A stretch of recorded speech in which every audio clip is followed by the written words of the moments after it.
Good morning. Amber Heard taking the stand for hours in her second day of emotional testimony. In just a few hours, she's expected to take the stand once again. But let's take a look back at what she had to say yesterday. Amber Heard taking the stand for a second day, recounting in graphic detail abuse she alleged she sustained during her relationship with Johnny Depp. Heard said nothing she did could get Depp to stop hitting her.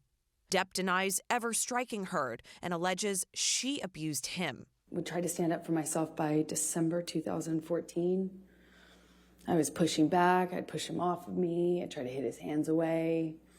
I tried to always get back up, which almost always made it worse. Heard testified that she would call him ugly names and that she was ashamed of what the couple called each other. She said nothing she tried would stop the alleged abuse. I would try to threaten that if he hit me again, that I would call the police. You know, the police were called several times, but I tried to do everything. I even threatened to leave him, and tried to leave him, and nothing was working. And I think by this point in our relationship,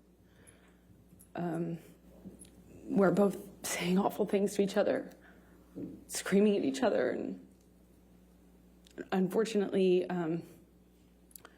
when Johnny would start hitting me, he'd just win. I don't know how else to describe it.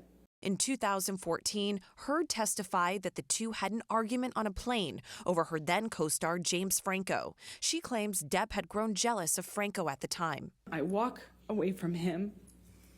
My back is turned to him, and I feel this boot in my back.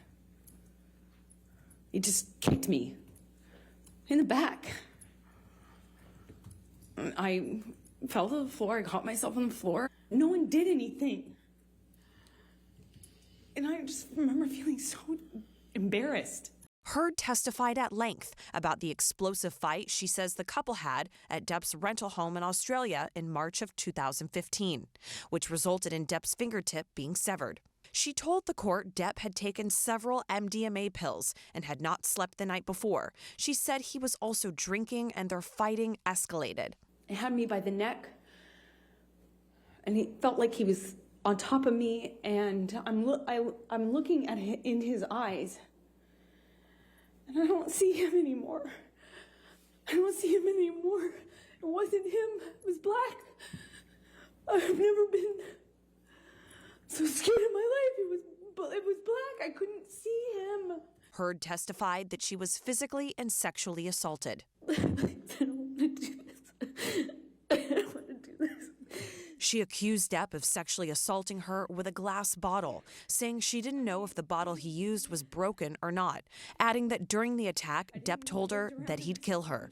Heard told the court that later she felt pain in the area, bled, and that she also had cuts on the bottom of her feet, among other injuries.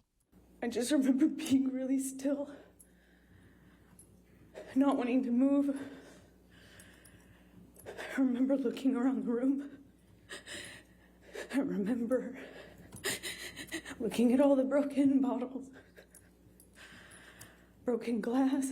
Depp previously testified that Heard had thrown a liquor bottle at him, severing his fingertip.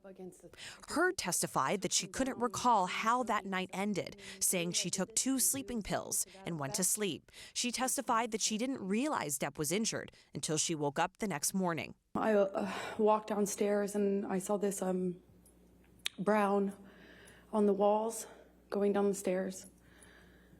And the brown on the walls became clear, like lettering. And then it was obvious it was dried blood. Soon after, Heard said she left Australia. I felt destroyed. Like my heart was broken. I didn't know what to do because I loved this man. I loved this man so much. And it was so toxic. And for some reason, I couldn't get him to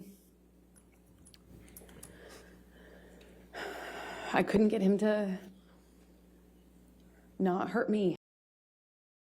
Shortly after Amber Heard's testimony of her second day concluded, Johnny Depp released a statement from his PR team calling Amber Heard's testimony the performance of her lifetime, denying all of the allegations that Amber made on the stand. Later, Amber Heard's new PR team releasing a lengthy statement to CNN, criticizing Johnny Depp for not even looking her in the eye when she made her testimony.